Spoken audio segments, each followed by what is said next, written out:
Bienvenida, gente. Hoy tenemos aquí a Maeva Nieto Piñero, que es una autora que nos gustaría promocionar, de verdad, porque nos gusta mucho. Y vamos a hacerle como una pequeña entrevista para que nos hable pues de su proceso, sus libros, sus pequeños dijes. Y nada, Rick primero va a hacer una pequeña biografía que nos puede corregir. Si tenemos algo más. Vale. Hay que recalcar que es nuestra primera entrevista, entonces hemos buscado información y es posible que nos hayamos dejado cosas, hayamos cogido cosas mal, etc. Bueno, pero corrígenos siempre, ¿eh? Si hay Vale, yo digo. Porque seguro que mal no va a estar. A lo mejor es vieja, es lo único que puede pasar. Ah, vale. Claro, de que todavía faltará algún libro por publicarse, claro, o algo así, pero mi fecha de nacimiento es la misma, ¿no? Vale. Bueno, pues entonces voy a leer lo que tenemos, que es que naciste en Leganés, 1993. ¿Sí? Eres estudiante de doctorado en cristalografía y mineralogía. Exacto, eso sigue siendo verdad. Y combinas ciencias con literatura. Tu etapa editorial empezó en 2018 con el certamen literario No Somos Musas. Vale, bien, vamos bien. Todo bien. Los datos están bien, funciona todo. Y tu primera novela fue El Buscador de Estrellas. Sí. Luego vino Correcto. Bien, de momento pleno. Sí. Luego vino la novelette La Alquimia Secreta de las Almas. Y lo siguieron De Tinta y Esperanza, Otras Amigas de la Magia, Una Voz entre las Grietas y Seremos de Cobre. Bueno, todas están ahí. Bien. Seremos de Cobre es de este añito, ¿eh? ¿No? Sí, y Una Voz entre las Grietas también. Las salieron a finales de enero o febrero y en abril. Ah, genial. Bueno, entonces la tenemos hasta actualizada. Sí. Yo Una Voz entre las Grietas la tengo ahí, o sea, la tengo pedida, pero no me la dan todavía. Porque como es en Liter Up, ¿verdad? Sí. La editorial. Sí. O sea, hay algunos siempre un poquito con las islas. Problemas de no ser tan rápidos, pues bueno. Tengo aquí a la editora, así que se lo diré. No, pero yo creo que vendrá la próxima semana seguro. Vale. Digo yo, espero. Esperemos. Pues bueno, vamos a empezar con la primera pregunta, que es ¿cómo es tu proceso como autor? ¿Creas primero los personajes, o sea, te vienen así, o eres más de primero trama, primero construcción de mundo? Pues, o sea, depende un poco de la historia, ¿no? Hay historias que es como, me viene un personaje y digo, tengo que escribir la historia de esta persona, pero normalmente no, normalmente suelo crear los personajes en base a algo que ya tengo más o menos creado.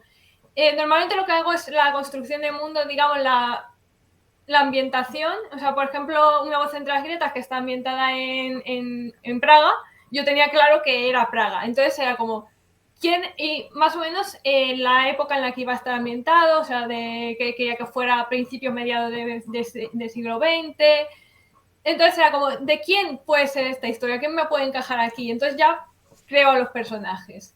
Normalmente es así, hay otras cosas, por ejemplo, de Tinta y Esperanza, sí que era como, o sea, yo quiero escribir sobre este personaje y este otro personaje, qué hay alrededor de ellos y cómo se pueden juntar. O sea, depende un poco de la historia. Yo lo que más disfruto es escribiendo personajes, sobre todo, o sea, más que, me gusta mucho también las tramas y tal, pero lo que me lo paso bien es desarrollando un personaje. Pero curiosamente no es lo primero que creo normalmente. Normalmente siempre tengo la idea general de quiero contar una historia, y sobre todo también tengo mucho el tema, pero por ejemplo con La Alquimia Secreta de las Almas yo quería escribir una historia que hablara sobre la empatía, sobre literalmente ponerte en la piel de otra persona, y era como, tengo esta idea, ¿dónde la voy a desarrollar? ¿Qué tipo de personajes va a haber? O sea, depende mucho de la historia, pero normalmente eso es en la ambientación y la idea general del mensaje que quiero hablar, más que los personajes o la trama. Luego eso va después de cuando ya tengo, en plan, vale, quiero que sea Praga, quiero que sea Salamanca, quiero que sea en esta época, y ahora es como, ¿qué les pasa? ¿Qué le pasa a esta gente? Es curioso porque normalmente... Ay, perdona, Rick. ¿Quieres decir algo? No. Sí, iba a seguir con la entrevista porque... Sí, no, que normalmente, a mí me pasa que normalmente cuando pienso en una historia, yo no soy autora, pero cuando pienso en una historia siempre pienso más como en personajes y después como, ¿y qué hacen esta gente? Esta gente que hace con su vida. ¿Qué Sí, hacen claro, con su vida exactamente? ¿dónde están? O sea, hay historias que te piden eso porque las tienes como súper claras, de quiero escribir algo sobre este tipo de persona, pero normalmente no, normalmente a mí me viene más de inspiración de un tema que quiero tratar, entonces cómo puedo tratarlo y con qué herramientas tengo, ¿no? Y ya ahí ya empiezo a desarrollar, y ya sí, lo que más desarrollo son personajes, que es lo que más me gusta. Vale, pues hablando de este proceso de autor y de a la hora de escribir los libros, ¿cuánto hay de tu personalidad, de tus experiencias y de tu profesión incluso en tus novelas? Un montón. Un montón. Y yo creo que en todas o sea, yo pongo mucho de mí en mis personajes. En algunos aspectos, en otros, en algunos más, en algunos menos, pero siempre hay algo mío de mis ideas. O sea, yo soy de las personas que opinan que separar autor y obra es muy difícil. Porque, Vale. o sea, no sé, o sea, a mí no me puedes separar de mi obra. Leer esa obra es leerme a mí. O sea, es inevitable. O sea, de hecho, de mi profesión también he metido. Siempre meto a algún científico porque a lo mejor no de mi campo, pero sí un científico. Porque es algo que a mí me gusta, es algo que conozco y porque están ahí. Los científicos estamos por ahí andando y somos gente normal, así que pues por ahí andan. Siempre meto a algún matemático, algún biólogo, algo así. Y de hecho, el primer libro, El buscador de estrellas, el protagonista es cartógrafo, porque a mí era una de las asignaturas que más me gustaba en la carrera. Y yo dije, yo tengo que escribir sobre un cartógrafo. Y porque además, o sea, va de un viaje de exploración en un barco y yo lloré a mi psicóloga. Le lloré a mi psicóloga porque yo no podía ser un explorador que iba en un barco. En plan, es que ya no puedo hacer esto. Y me frustro porque es mi sueño y yo no puedo hacerlo. Y mi psicóloga, en plan, pues lo siento, ¿sabes? Haber nacido hace 3 siglos, pero no ha pasado. Entonces, así que por eso escribí ese libro, porque era lo que a mí me hubiera gustado ser. Y todos tienen algún, o sea, cuando hablan, muchas veces soy yo hablando, tienen experiencias parecidas.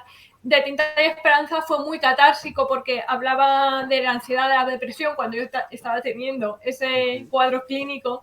Entonces fue muy... Yo acababa con yo llorando, ¿sabes? Ahí escribiendo. Y, entonces sí, tienen mucho de mí. O sea, hay personajes que porque a este le da, el protagonista de Una voz entre las grietas le da mucho asco las cosas mojadas. ¿Por qué le dan asco las cosas mojadas? Porque a mí me lo dan. Y es como, si yo tengo que pensar que le da asco a alguien, pues voy a poner algo que me dé asco a mí porque voy a pensar en lo lógico. O sea, que cualquiera que te conozca y lea alguna de tus historias va Sí, a reconocer qué partes son tuyas. Sí. Va.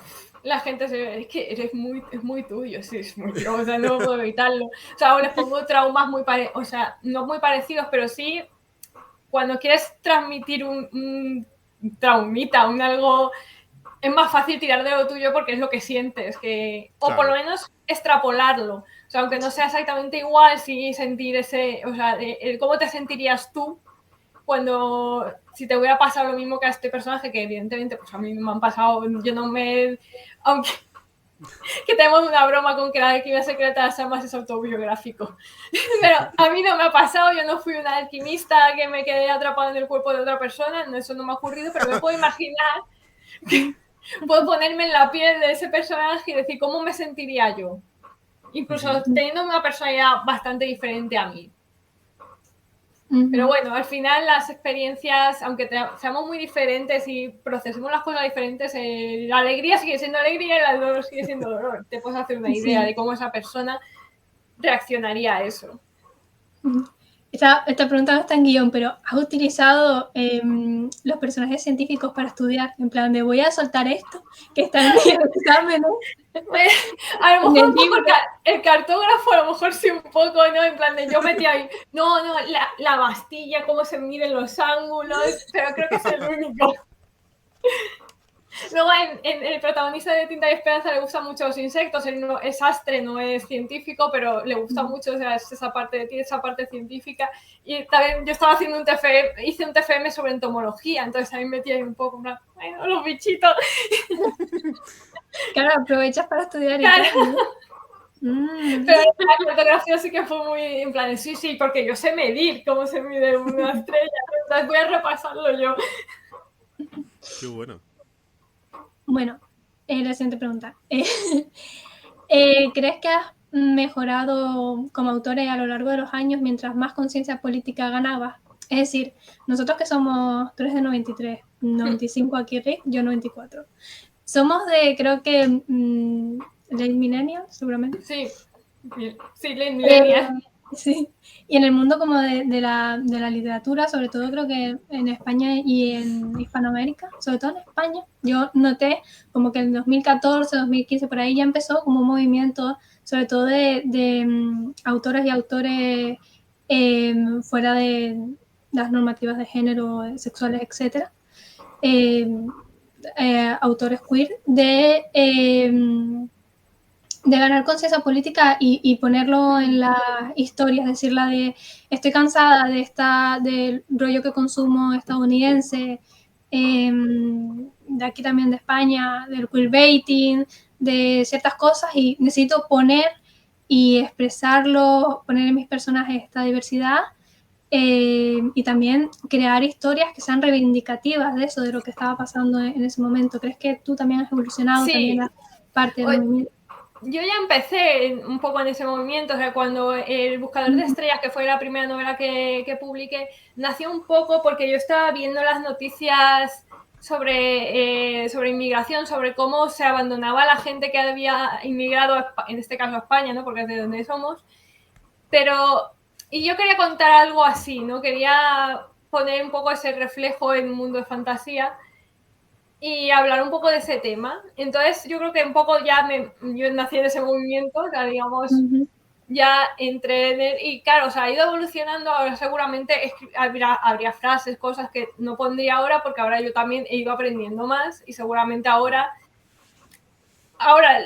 tenemos de cobre, que es comerse a los ricos, o sea, yo creo que es la más comerse a los ricos de todos. O sea, hay cosas que a lo mejor estoy más de acuerdo con esa, que es más actual, que con El Buscador de Estrellas, que ya han pasado unos cuantos años, y seguramente haya cosas que diga, oye, pues esto podría haberlo puesto mejor. Podría haber escrito esto, podría haber escrito lo otro, es inevitable, al final todos estamos aprendiendo continuamente, y también los problemas que tenemos hoy no son tampoco exactamente los que teníamos hace 5 años, o sea, hemos pasado hasta una pandemia de por medio, entonces se han visto cosas, ahora se tratan también otros temas, pero sí, yo nací un poco ya con ese, y claro, he ido evolucionando porque el mundo también ha ido evolucionando, yo me he hecho mayor con ello, entonces es inevitable cambiar un poco la narrativa tuya porque has evolucionado tú. Entonces, y luego en cuanto al crecimiento en estos años, ha sido de estilo ha sido exponencial. O sea, yo ahora leo lo antiguo y es como, madre mía, no. Bueno, sí, es normal. Siempre de repente es un poco Sí, cuando ves hacia atrás y dices, ay, Dios mío, esta metáfora, qué mala era. Pero sí, políticamente también, porque es algo que a mí me parece inevitable. Yo soy de la gente que opina que el arte es político por naturaleza. Y, o sea, en el momento que decides hacer arte, ya estás decidiendo hacer política. En el momento que decides que tu personaje va a ser queer, aunque luego la historia no vaya de ello ni nada, tú ya estás mandando un mensaje de a mí me importa esto y por eso lo estoy dando a conocer. O sea, por eso lo estoy hablando sobre ello. Entonces, es inevitable, y según tú avanzas, tu novela van a avanzar igual. Igual con la representación ahora, mucho disca, creo que se ha reivindicado mucho más. Creo que lo bonito de esto, me gusta pensar quizás es que estamos en una burbuja y yo creo que seguimos casi a los mismos autores y autoras que son como muy reivindicativos. Pero eso ya evoluciona mucho en plan de no solo ya diversidad afectivo-sexual, sino y feminismo y etcétera. Sino ahora estamos también con el tema de... Además hay muchos ahora activistas discas que están a tope y los estamos viendo también en los medios, o sea, en cuestión de 2 semanas había en prime time 2 personas discas hablando y eso hace 5 años no se veía. Y mira, voy a poner un ejemplo que me ha ocurrido ahora de cómo ha evolucionado mi modo de ver el mundo en estos 5 años, porque tanto en el buscador de estrellas como en Semo de Cobre hay un protagonista NB, pero en el buscador de estrellas yo no me atreví a usar el neutro, porque era como, joder, es que no me van a querer publicar en ningún lado, Y en cambio, en Seremos de Cobre ya no solo es que lo escribiera, es que le dije a la editorial que sepáis que está escrito en neutro en él, o sea, y no lo voy a cambiar. Vosotros si queréis publicarlo o no, me dijeron que sí, que por supuesto, que de hecho era lo que estaban buscando. Y entonces era como, bueno, genial, pues para adelante. Pero que hace 5 años no me atrevía a hacer eso y ahora sí, para mí es mucha evolución. Sí, sí. También a mí me costó el primero que leí en neutro, lenguaje inclusivo. También me costó un poco, pero después encima eran 4 libros. Era la saga del Tensorado. Sí, es que me la he leído. Sí. Sí, yo también. Y empecé, digo, la de me cuesta. Y ya, como que el segundo, incluso al final del primero, estaba en plan de. No, sí, claro, al no final sé, todo siempre es adaptarse y Sí, no tan claro. claro. Es como las palabras raras del mundo de fantasía. O sea, todo nos va a costar al principio entender el worldbuilding que se monta esta gente. Pues, no, claro que la primera vez que lees una palabra que acaba en E, que tú no la tienes interiorizada como que acaba así, te cuesta. Pero al final, pues, es parte más del lenguaje. Al final los han asimilado y ya está, y se lee normal. Eso también dice mucho de obviamente, de todo el activismo que se ha hecho detrás, pero eso de las editoriales que ya, gracias a ese activismo, están en plan de, ¿es esto o esto? O sea. Sí, o sea, yo agradecí mucho cuando me dijeron, no, o sea, tú adelante, no tenemos miedo. O sea, ¿qué va a pasar? ¿Que Reverte no le guste? Bueno, pues ya está, Reverte no es nuestro público objetivo, no pasa nada. Entonces, eso hace que ganes más tu público. De hecho, bueno, o sea, yo siempre lo cuento, pero que estaba yo en una reunión con la editora de Universo Alternativo y con la diseñadora gráfica para ponerla hablar sobre la cubierta, cómo iba a ser, qué ideas teníamos. Y estaba la editora así, en plan muy pensativa. Y yo, ¿qué le pasará a esta señora? Y de repente dice, se lo vamos a mandar a Reverte. Y yo, ¿cómo que se lo vamos a mandar a Reverte? Se lo vamos a mandar a Reverte y para que cuando lo vea ponga el grito en el cielo y nos haga la publicidad. Y lo peor es que la última vez que la vi me dice, tengo el correo de Pérez Reverte. Y yo, no puede ser que tengas el correo de Pérez Reverte. Deberías. Yo creo que eso es muy buena publicidad. Sí. Lo decía, pero completamente en serio. O sea, estaba serísima diciendo, voy a mandárselo a Reverte. Va a flipar. Y volviendo al tema de discas, sí, se ve muchísimo ahora mismo ahí. Y hay autores discas que están muy a tope, o sea, hace nada. Ay, que no me acuerdo de su apellido, Víctor. Es que yo lo llamo Víctor porque lo trato de colega, pero no me acuerdo de su apellido. Víctor Guess, gracias. Que ha publicado hace nada. Hay mucha gente muy, muy a tope. Y yo siempre me he metido representación disca, bueno, no en todas hay diferentes tipos de discapacidad, ¿no? En algunas lo que hay es neurodivergencias, en otras hay discapacidad física, pero siempre me ha gustado meter a algún personaje así porque mi abuelo era sordo, entonces yo he vivido la discapacidad bastante de cerca, porque yo prácticamente vivía con mis abuelos. Y es como cuando era muy chiquita, eran los que me cuidaban, entonces es algo que he tenido muy de cerca y es como siempre que me ha parecido importante representar que la gente disca existe, básicamente, ¿no? Claro. Que parece algo que solo conocen 2 personas y es mentira, o sea, hay muchísimas personas. Sí, me acabo de dar cuenta antes que, claro, le tenía que hacer la siguiente pregunta. Por eso estaba en silencio incómodo, ¿no? Yo estaba en plan de la siguiente pregunta. Yo, claro, yo estaba en plan de, habíamos quedado en que esta pregunta iba a ser de ella. Bueno, es que te voy a decir, la de representas mal a un colectivo. es una crítica que te voy a hacer más, y es que romantizas a los parisinos. Está mal. Sí, eso está mal, eso, lo siento, volverá a pasar, o sea, es que... A ver, justo hace un año yo estaba en París viviendo la vida bohemia, y lo llevo mal de haber vuelto a Madrid, no lo llevo bien. Es Bueno, que ella entonces- odia lo que es los franceses en general. No, Entonces yo tenía que hago la hacerte esta broma. coña. Yo hago la No, broma es de que odio Francia, pero no. O sea, no odio pero Francia. además es que da mucho el juego de lo siento, Sí. chicos, es que lo voy a volver a hacer, porque... Sí. A ver, es que hoy se lo estaba contando aquí a mi buena gente, que al principio Seremos de Cobre, que es un retelling, una reinterpretación de la Bohème de Puccini, está ambientada en París, al principio, pero es un París que no es París, o sea, es un París steampunk, o sea, se llama París porque había que poner un nombre, pero de hecho al principio no le iba a llamar París, y luego era como, no, es que como que me parece muy importante. Para la ópera, de verdad, es importante que sea París. Entonces, como voy a dejarlo como París, aunque físicamente no se parezca en nada a la ciudad, o sea, se parecen que hay sitios que se llaman igual, pero no es el París que es de verdad. Entonces, bueno, es puramente casual que se llame así. Hay gente Aunque buena. lo que estoy escribiendo ahora sí que está ambientado en París, París. Porque la empecé a escribir mientras yo estaba allí. Entonces era como, bueno, ahora que estoy a tope.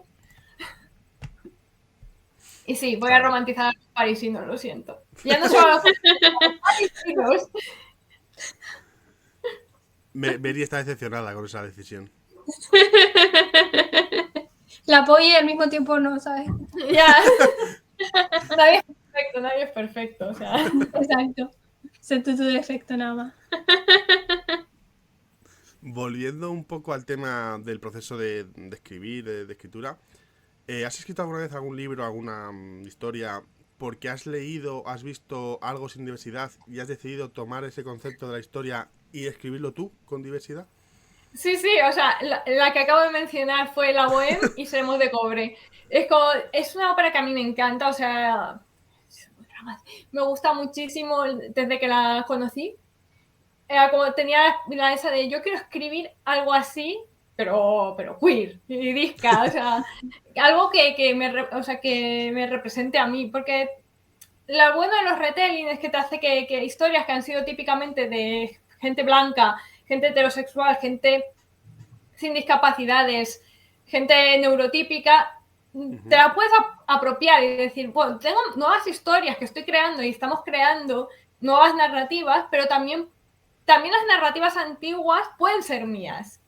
Entonces, me parece un ejercicio chulo el decir cómo puedo hacer esta historia para que sea más actual al final, más consciente del mundo en el que está.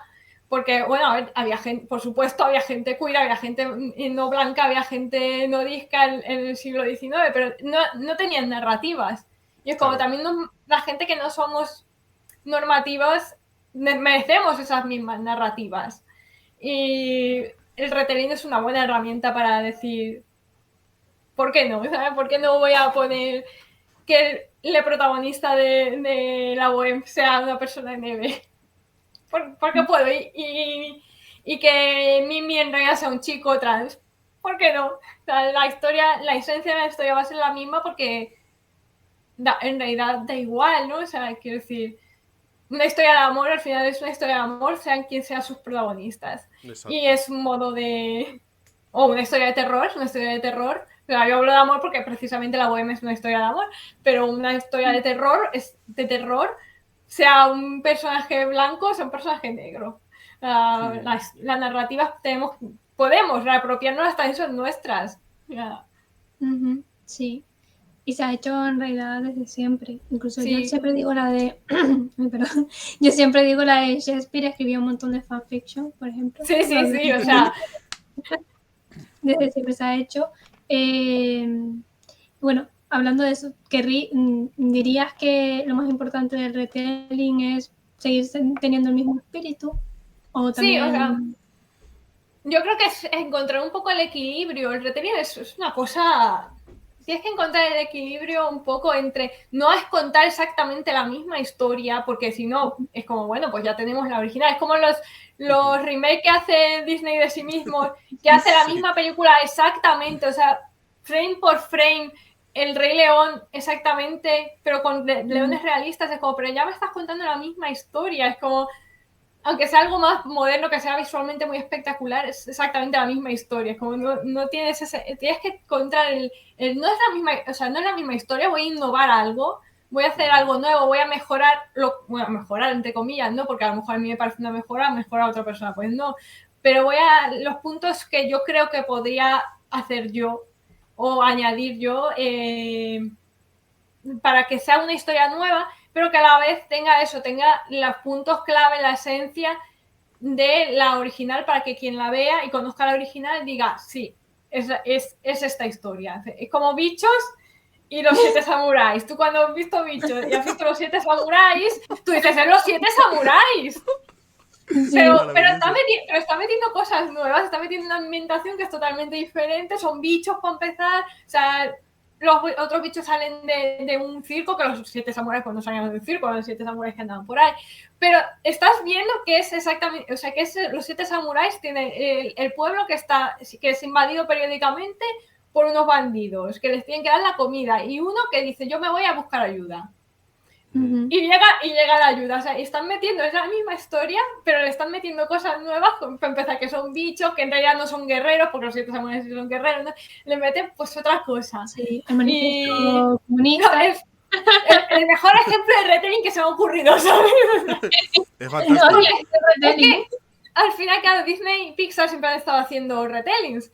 Entonces, hay ejemplos de retelling que es como, tío, me has contado exactamente la misma historia, con los mismos personajes, los mismos frames, como en el Rey León y el Rey León normal, o sea, de animación, y el remake, que también es animación, pero ya me entendéis. Live action, entre comillas.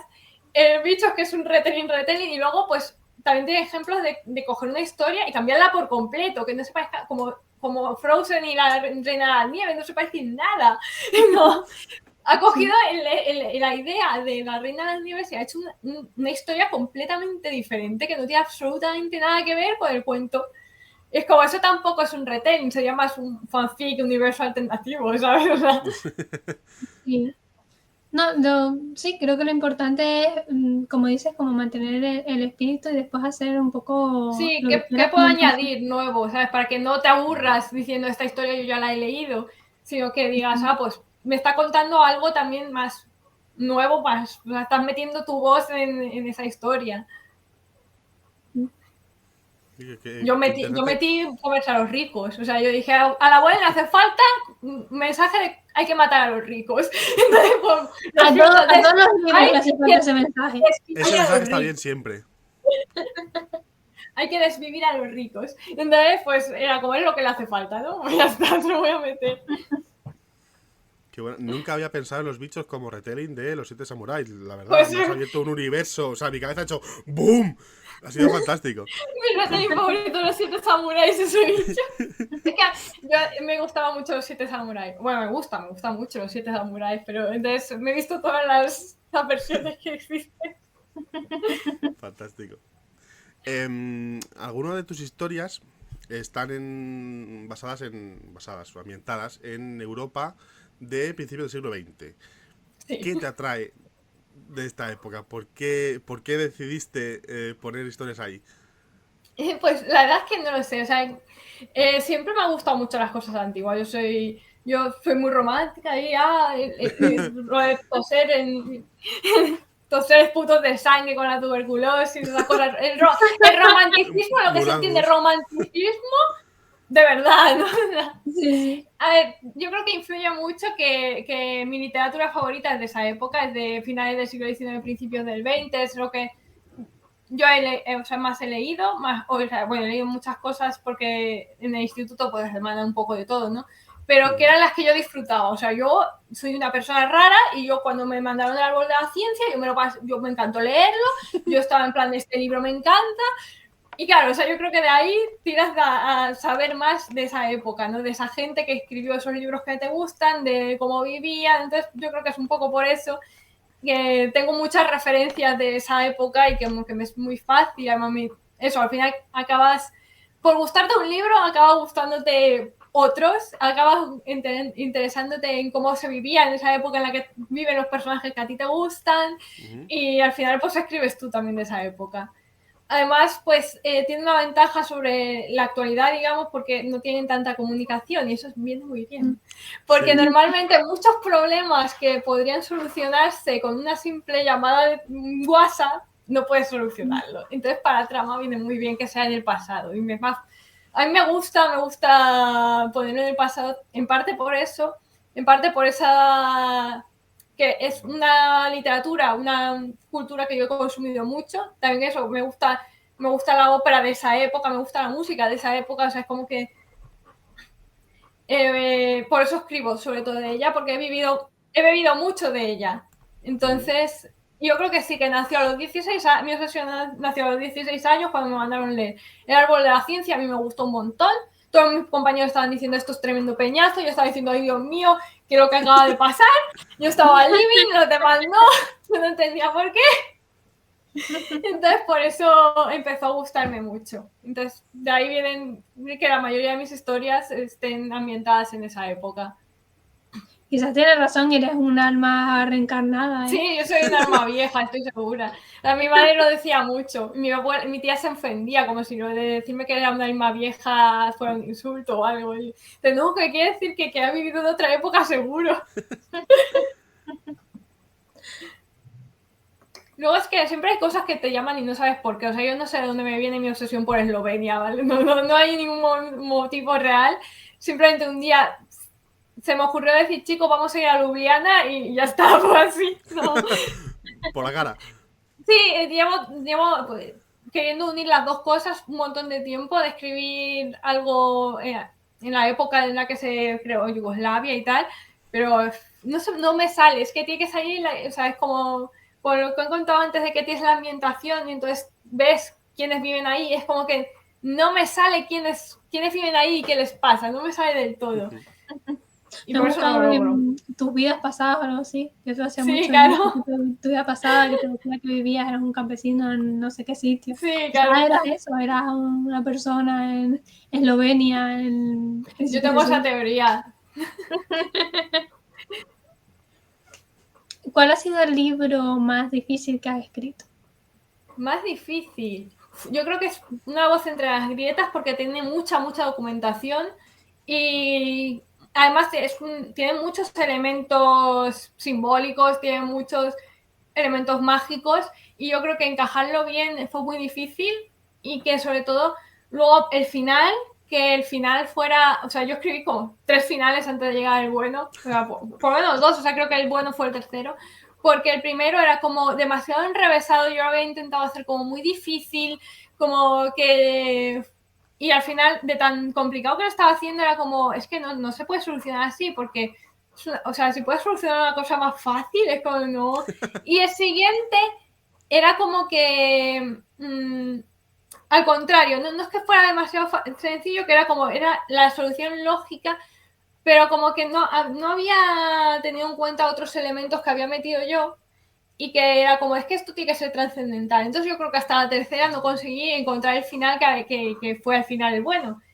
Y aparte que es el más largo, así que llevo muchas horas de escritura, muchas horas de corrección, muchas horas de documentación, por eso, porque está en una época muy concreta, pasan cosas de esa época, en la que no hay, o sea, hay un momento que hablan del movimiento Sudete, que era un movimiento nacionalista alemán que había en República Checa, que se afiliaron con el partido nazi, entonces con estas cosas tenía que estar informada pues esto pasa porque existía esta gente, de verdad. Entonces hay mucha documentación y entonces yo creo que fue el que más ha costado, que los demás normalmente salen un poco más orgánicos porque no tienen toda esa documentación detrás. O sea, tienen porque al final está ambientado en el pasado y siempre tienes que documentarte algo, pero yo creo que no llegaban a ese nivel, pero también porque yo quería, o sea, porque yo quería meter que fueran a sitios reales de Praga y entonces pues tenía que ver como estaba ese sitio era público en esa época en Praga, entonces hay mucha documentación detrás y yo creo que por eso es el más difícil. También es de los que más, o sea, junto a Semo de Cobre, es de los que más orgullosa me siento, así que Pues, por eso, mira, porque en parte porque tiene mucho trabajo. no vamos a salirnos de ahí, porque la siguiente pregunta, de hecho, es: ¿con qué libro has disfrutado más escribiendo? ¿Y de cuál de ellos estás más orgulloso? Pues ya, mi orgullo está, o sea, es que estoy muy, muy, de verdad orgullosa de Semo de Cobre y de Una voz entre las grietas. Tengo mucho orgullo porque, o sea, yo los leía y digo, es que de verdad me gusta cómo está escrito, o sea, en plan, me lo paso bien con mis personajes, me gusta cómo lo he narrado, cómo lo he transmitido, o sea, que luego a la gente le puede gustar más o menos, eso no quita nada, pero es Sí, como, claro. es lo que es las historias como yo quiero contarlas, en plan, otra persona no la voy a contar igual. Es esa sensación de haber conseguido tu voz, o sea, de haber llegado a esto es lo que yo quiero hacer.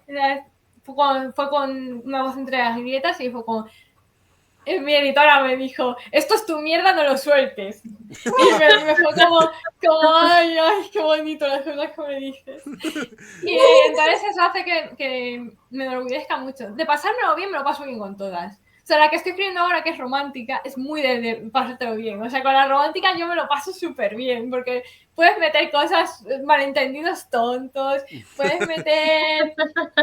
que Se la dan más protagonista... Sí, los tropos, ¿no? sí, claro, se da mucho a pasártelo tú bien. Pero yo en general me lo he pasado bien con todas.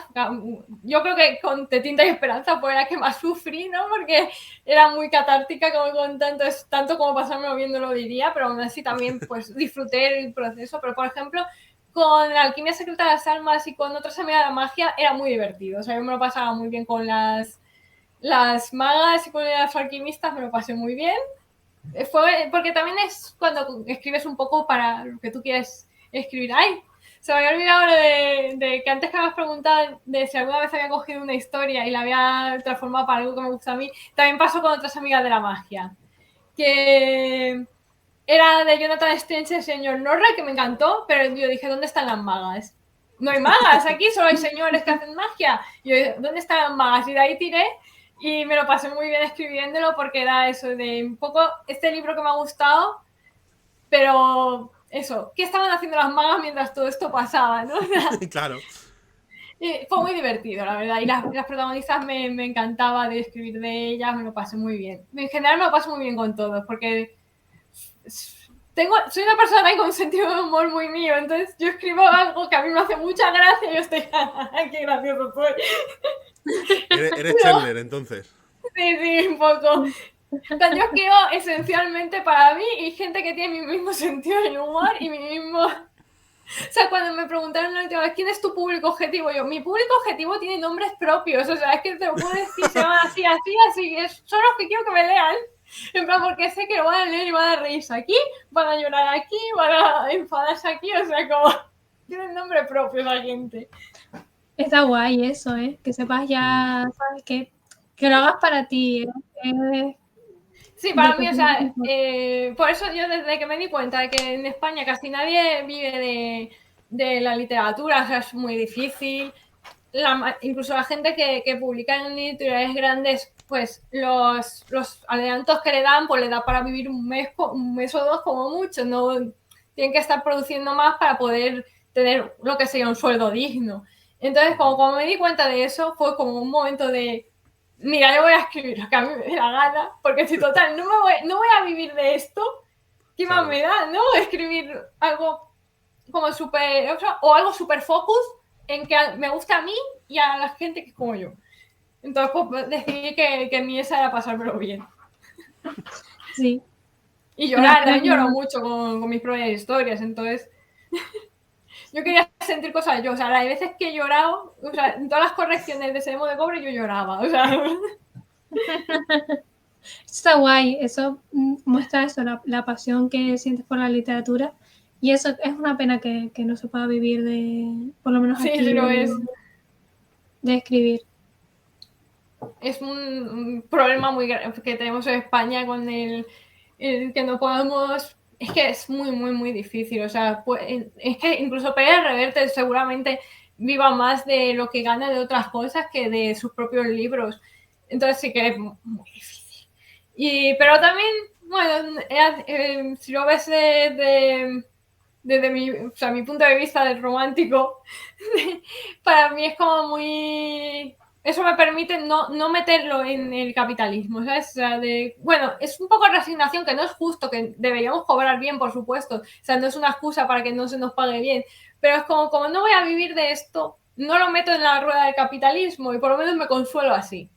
En plan, hay algo de mi vida que no depende del capitalismo y eso es mis libros. Por eso me gusta mucho trabajar en independientes, porque al final es como, bueno, ahí están. Al final en una independiente tu libro siempre es novedad porque la mayoría de la gente no lo conoce, así que siempre es novedad.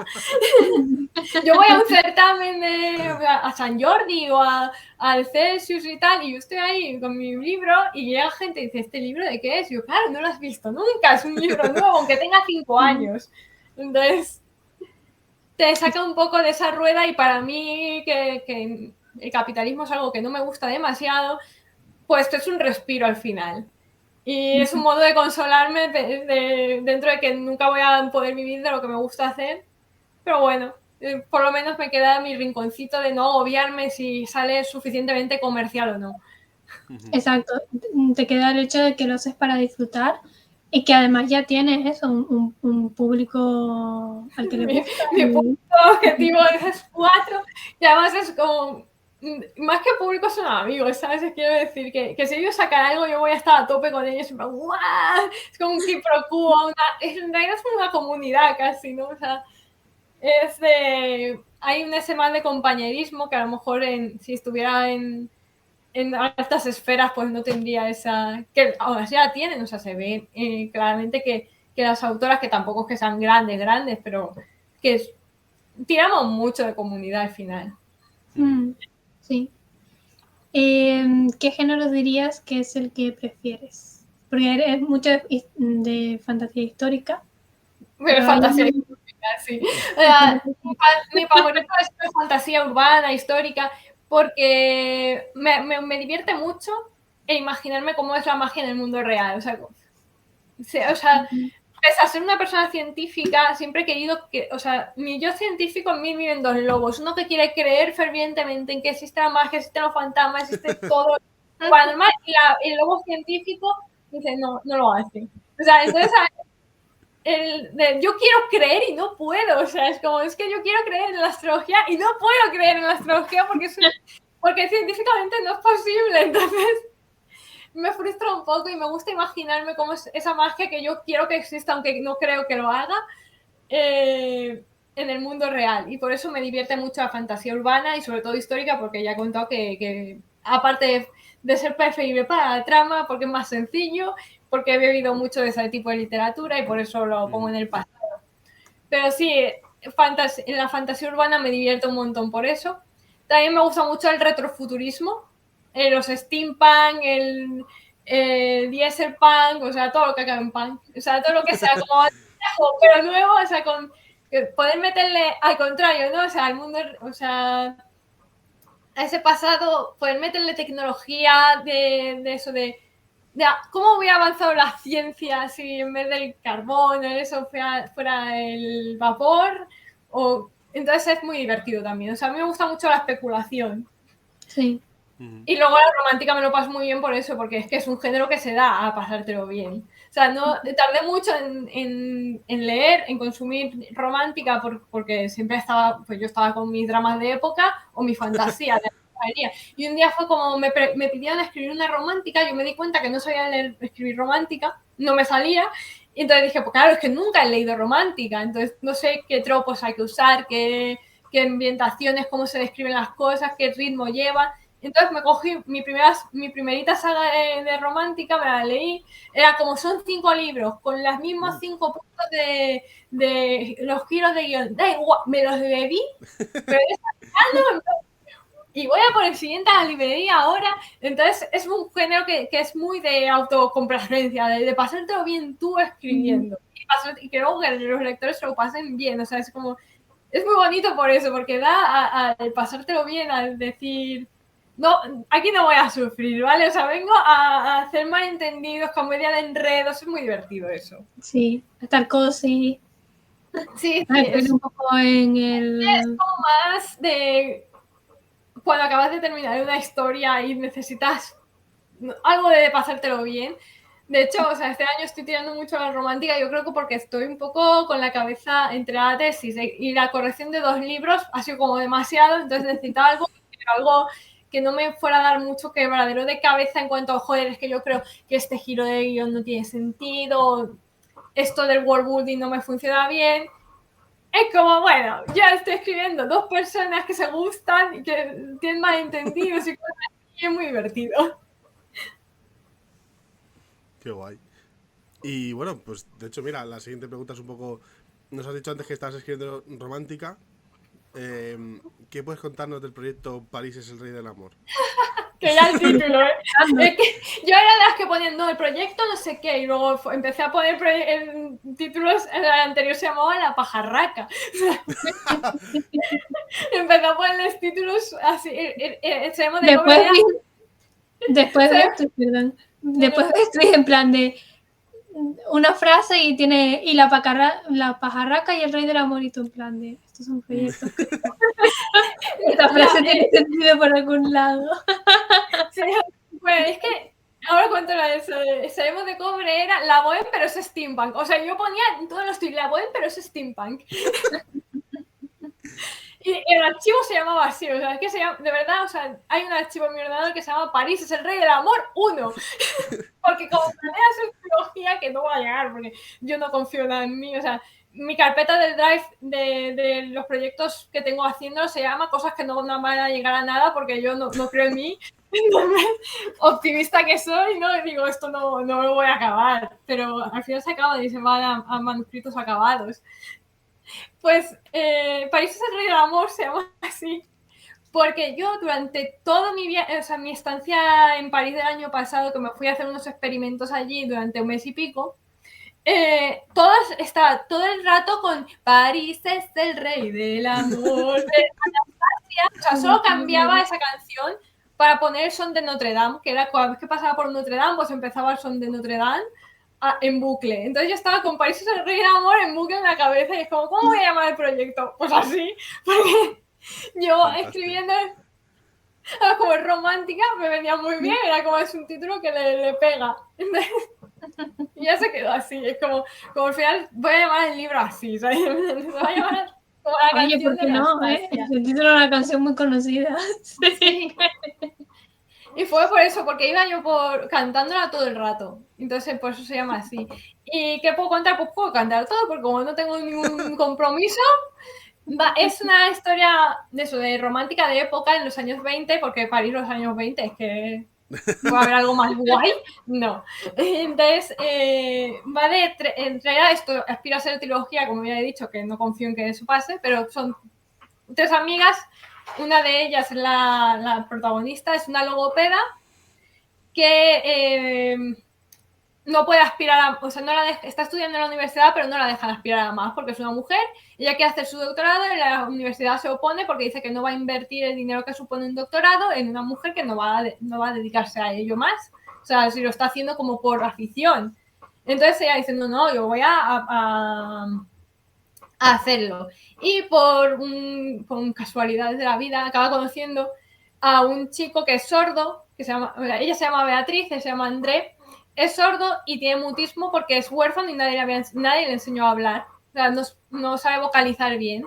Entonces ella dice, yo que soy logopeda, voy a ayudarte a ti a que vocalices, hables oralmente, porque eso habla en lengua de signos, y así tú puedes encontrar un trabajo y yo demuestro lo buena que soy y seguro que me dejan hacer el doctorado así.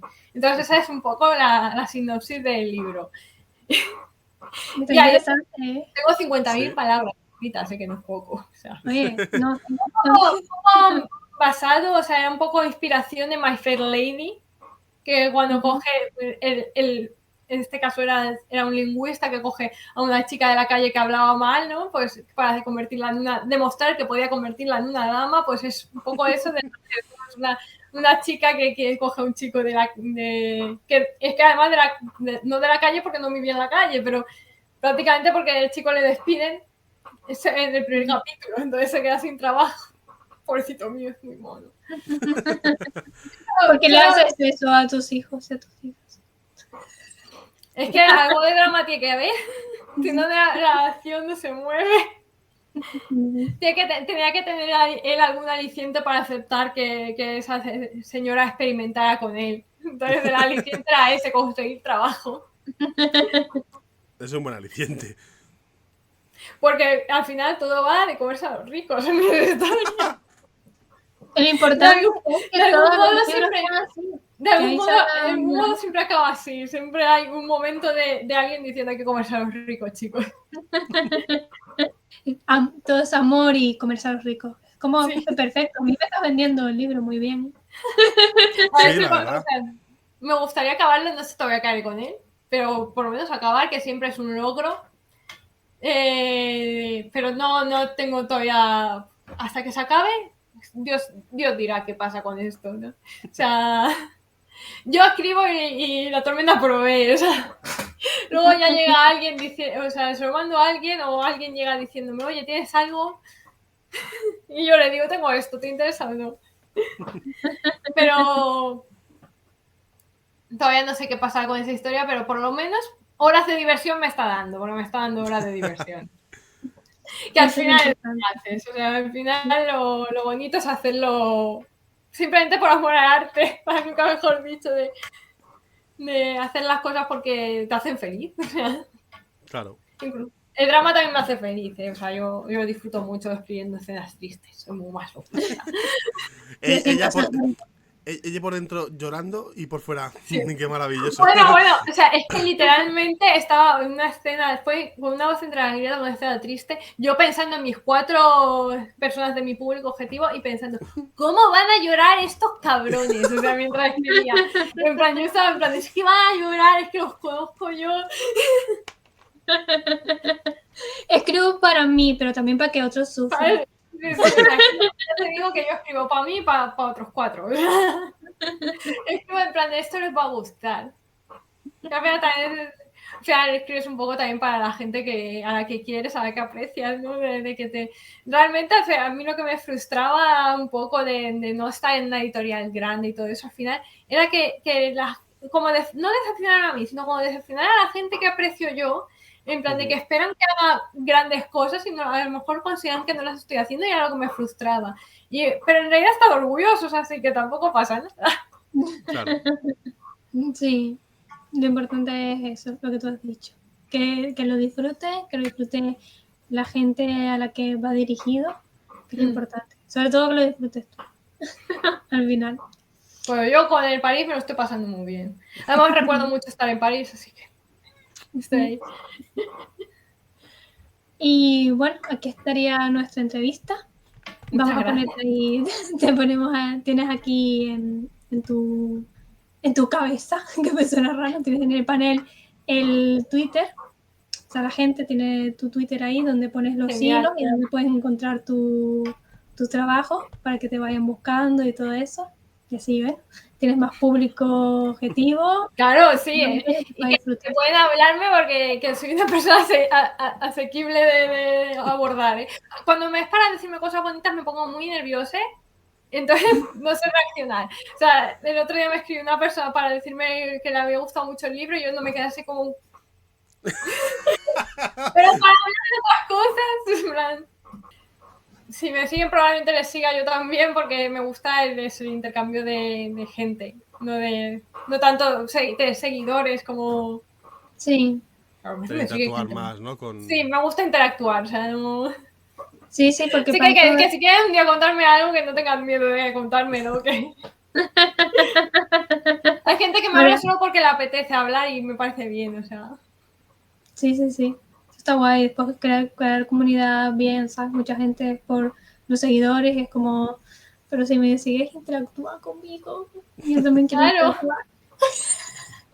Que me pasa al contrario, que a veces es como, me gustaría comentarle algo, pero me da vergüenza porque sí le voy a molestar. O sea, sí, sabemos lo que es, sí. Claro, es un poco contradictorio, ¿no? Porque es como, a mí me gusta, pero creo que a los demás no les va a gustar o les va a incomodar. Así que lo hago como para cosas muy concretas y con gente concreta, porque que sé que puedo hacerlo, pero... Pues eso, pero que sepan eso, que a mí me parece bien.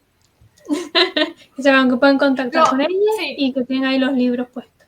Lo único que puede pasar es que yo esté trabajando y no mire el móvil, ya está. Que esté con el Forest y no quiera que se muera el arbolito. Lo único que puede pasar. Ahora no, que se me mueren, no. Se no. me muere el Pues Pues muchas gracias muchísimas gracias por estar aquí. a vosotros. Ha sido una placer tenerte. Ilusión.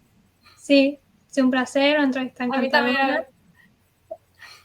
A mí también me ha gustado mucho estar, me lo paso muy bien. Muchas gracias. Pues eso. Sí. Y pues nada, pues a la gente que nos está viendo, pues dejen sus comentarios, obviamente, y si quieren intentaremos entrevistas con otros autores, autoras, y bueno, siempre dejar reseñas que quieren que comentemos de películas, libros, etcétera. Estamos encantados de hacerlo. Y hasta un nuevo vídeo. Hasta la próxima. Hasta la próxima.